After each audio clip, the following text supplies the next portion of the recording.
Hey, what's up YouTube? This is your host Mark and welcome to my channel. Today we're going to discuss all about Apeiron's planets. So if you are new to Apeiron or planning to buy your own planet, I'd suggest that you stick around till the end because the goal here is that you learn what you need to know about planets so you'll have a sound decision in choosing one. But before we start, the only favor I'll ask is for you to smash that like button and subscribe to this channel. With all that out of the way, let's get into it. So of all the Apeiron's NFTs, why do we focus first on planets? Well, because in order for you to play the Apeiron's gameplay loops, the god game simulation, and the exploration of dungeons, you need to have at least one planet. Each planet is a unique NFT that is composed of combination of traits, specific elemental distribution, relic slots, and avatar class. We'll get to them one by one. Let's start with traits. Each planet will have its own traits. This includes the planet type, the planet class, skills, cosmetics, primeval legacies, and so on. So there's so many combinations. These traits will offer a wide range of passive, active, or simply cosmetic bonuses. We will dig deeper on some of these in a little later. Besides traits, there is relic slots. Each planet will have number of relic slots depending on the planet's age. Into these relic slots, you'll be able to insert the relic NFTs from other runs on other planets. These are the in-game items, objects, planet wonders, or dude apostles. So this provides you a chance to be more powerful by taking what you built up somewhere else and apply it to the new worlds you've been building. Young planets will have one relic slot while older planets will have more. But what about those newly formed planets? What if you want to insert tons of relic slots but you don't have enough slots? Well, in this case, you can consider chronomerging, taking another old planet and sacrificing it so it'll drastically speed up the aging process for the first planet and therefore opening up more relic slots. So you see, even those less desirable planets that doesn't have great stats will still be useful to everyone. Next, there's elemental distribution. Every planet will have random distribution between the four elements, the earth, air, water, and fire, with a total of 100 elemental points. This elemental distribution is fixed once the planet is formed. Each element serves different purposes and have their own strengths and weaknesses. Furthermore, it's generally better for you to have a higher concentration of less elements as that gives you access to more powerful skills. For example, 100% Earth planet will unlock the ultimate elemental skills for Earth. But at the same time, maybe players will find combinations of low-level skills from different elemental lines that will work excellently together. But we will see how it goes. Each planet will also have its own associated avatar. There are 15 planet types depending on its elemental distribution. It will also come with one of the 3 avatar combat classes. This will give us a total of 45 different avatar types. Before we discuss what the different planet types are, these planet types are categorized into bloodlines. These bloodlines tell us how many elements are in the planet.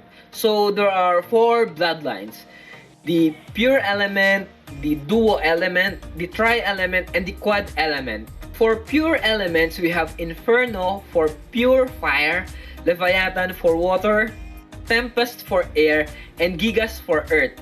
The duo elements, we have Tundra for combination of fire and water, Karst for air and earth, Volcanic for fire and earth, Archipelago for water and earth, Dunes for fire and air, and Delta for water and air. For tri-elements, we have Oasis for fire, water, and air, Wasteland for fire, air, and earth, Foresty for water, air, and earth, and Mountainous for fire, water, and earth.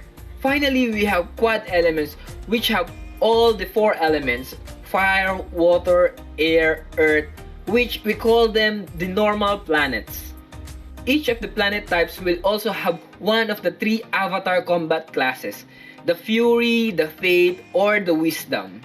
The Fury are the melee vessels of destruction. We can compare them to warriors or fighters for the most RPGs. While the Wisdom are the ranged vessels that can manipulate raw mana and cast spells. Well, we can liken them to wizards or mage. And the Fate are the aura augmentation vessels capable of elevating inner strengths of heroes and also commanding presence on the battlefield. We may think of them as commander that have buffs and attack skills. We've covered the basic information about the planets. So we will move on to some other details you will also need to consider about planets. Let's start with the planet generations. From the name itself, it means which generation the planet belongs to. As of now, there are two generations, the Gen 0 and the Gen 1. Gen 0 are the primeval planets. These are the ones minted on the planet pre-sale, while Gen 1 are the offspring planets that were formed through celestial conjunction or planet breeding. Primeval planets are the rarest planets in the Apeiron metaverse, which are limited and the progenitors of all the other planets across the galaxies.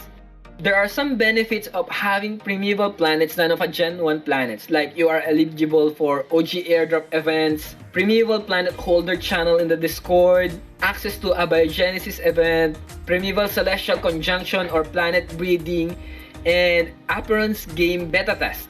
Also, access and reward multipliers to some Apeiron mini events and so on. Also, each primeval planet NFT comes with its own exclusive exordium tag, to highlight that it is one of the very first planets to come into existence. Before the planets are fully formed or hatched, they are in the forms of cores. For the primeval planets, there are 5 tiers or rarity for those cores that are available for purchase for the pre-sale before.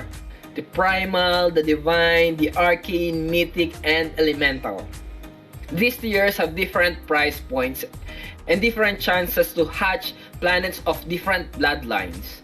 That is why you will notice different price points for the planets that have exordium tags. For example, a tri-elemental planet, you will see different price between the elemental, mythic, and arcane exordiums. Also, Gen 1 planets come from cores before being hatched. However, their cores are named from what planet class they are, like normal core or foresty core, or dunes core, or gigas core.